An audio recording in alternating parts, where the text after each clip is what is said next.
আজকের আলোচনা হবে 2022 সালের শিফট 1-এ আসা আরআরবির গ্রুপ ডির প্রশ্ন। প্রতিদিন 20টা করে প্রশ্ন আলোচনা করা হবে।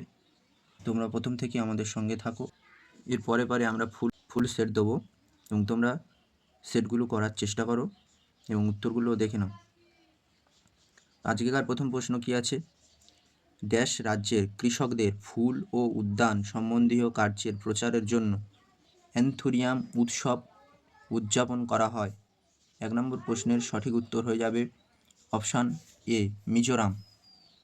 2 নম্বর প্রশ্নে কি বলেছে?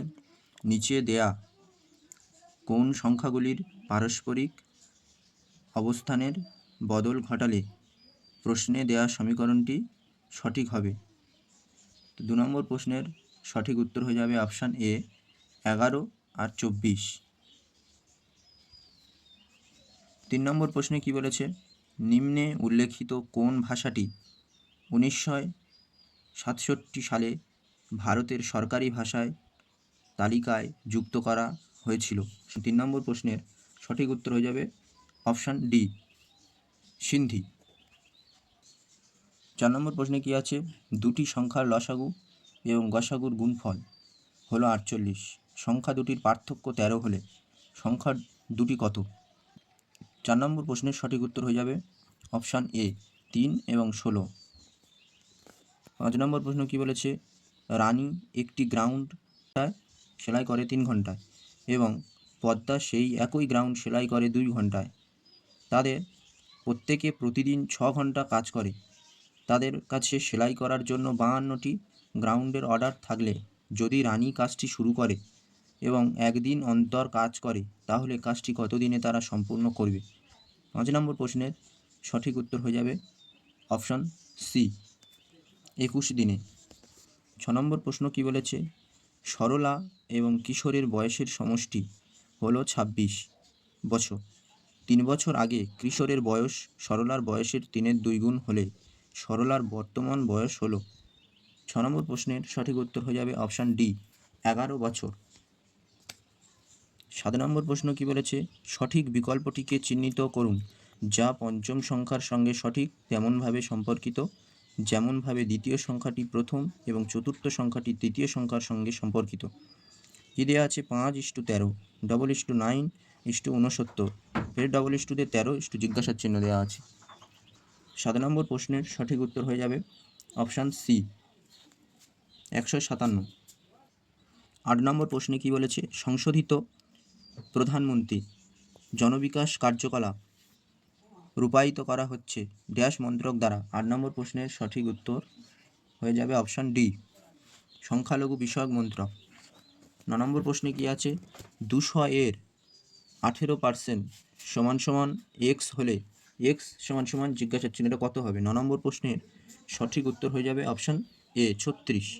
যদি প্রস্তুতকারকদের 12% লাভ হয়, পাইকারি বিক্রেতা 15% লাভ করে এবং খুচরো বিক্রেতা 20% লাভ করে, তাহলে একটি টেবিলের উৎপাদন মূল্য নির্ণয় করুন যার খুচরো মূল্য 15,456 টাকা।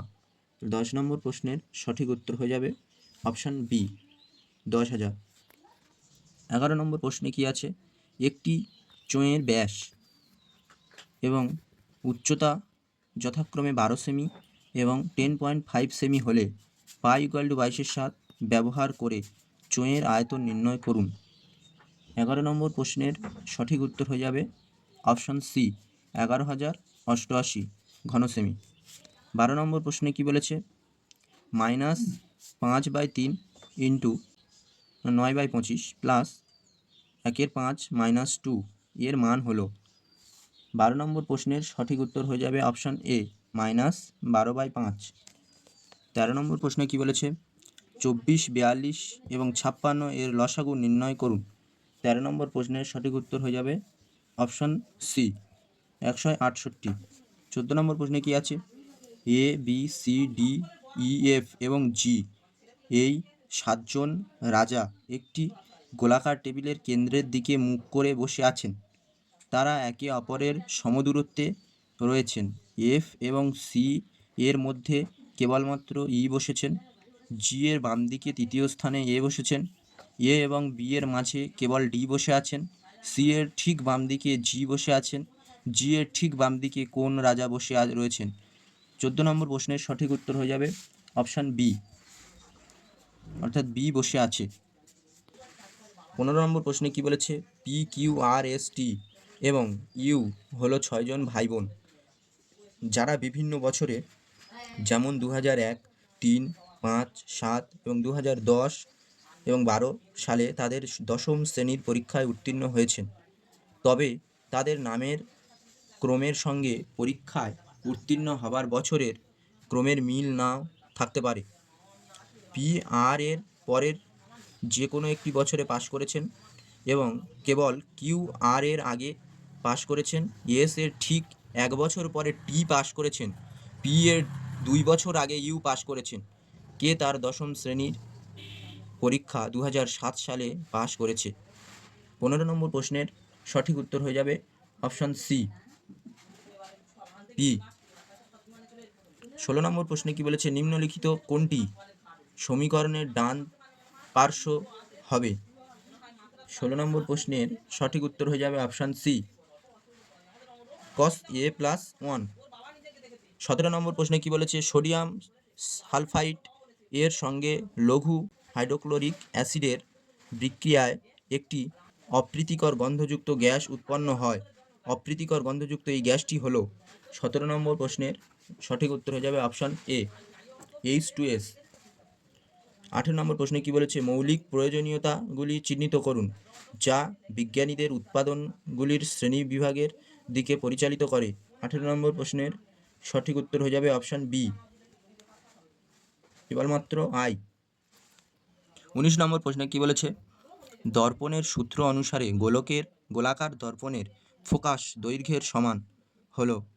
19 নম্বর প্রশ্নের সঠিক উত্তর হয়ে যাবে option B, UV by U plus V. 20 নম্বর প্রশ্নে কি বলেছে?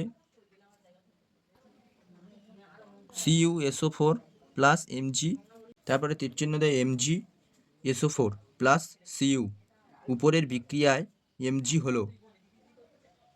20 নম্বর প্রশ্নের সঠিক উত্তর হয়ে যাবে অপশান সি, রিডিউসিং এজেন্ট।